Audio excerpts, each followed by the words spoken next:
Google just dropped a game-changing feature for Google Flow Agent. You can now generate hyper-realistic images and videos baked right into real-world Google Maps Street View data.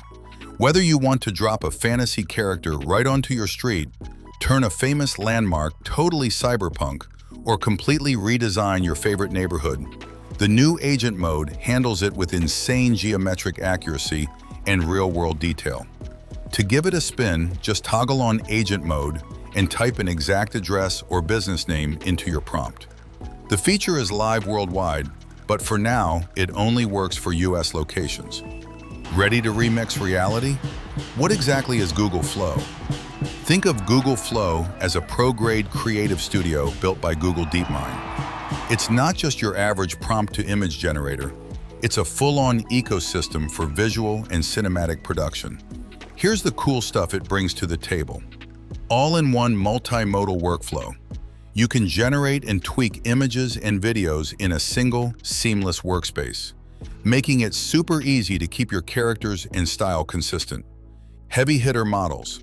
It runs on Google's latest powerhouse AI, including Gemini for conversational control and editing, Nano Banana for precision image generation, and Veo for high-def cinematic video.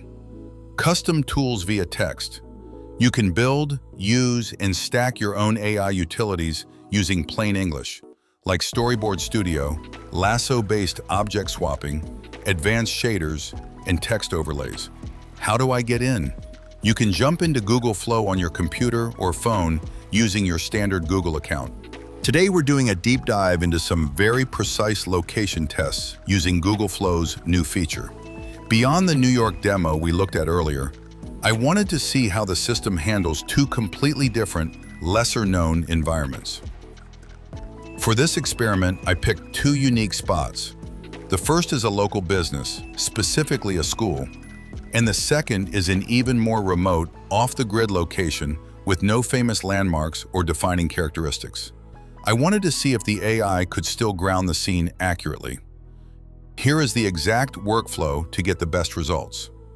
First, you want to jump onto Google Maps. Find the precise name of the business. In this case, I believe the school is a local YMCA. Copy it and paste it directly into your prompt. The key here is to use the exact spelling and wording listed on Maps. If you want to take the precision a step further, which is what I did for our second test, you should copy the full address, including the street name, house number, and zip code. For the prompt itself, I kept the exact same creative concept from earlier, the Chinese Dragon Festival. I stripped out all the previous references to New York and swapped in the new location details. After running a few generations, I noticed a fascinating behavior in the engine. If you feed it the direct address pin, the system generates the image using the exact perspective of the local street view data. Essentially, Google pulls that specific photographic frame and uses it as the baseline visual reference to reconstruct the scene. The spatial accuracy is incredibly impressive. That's a quick wrap-all for today's update. In an upcoming video, we'll do a full walkthrough on how to optimize this tool and look at some practical use cases where this can completely change your workflow. If you found this breakdown helpful, feel free to give it a thumbs up and make sure to subscribe so you don't miss the next deep dive. Thanks for watching, and I'll see you in the next one.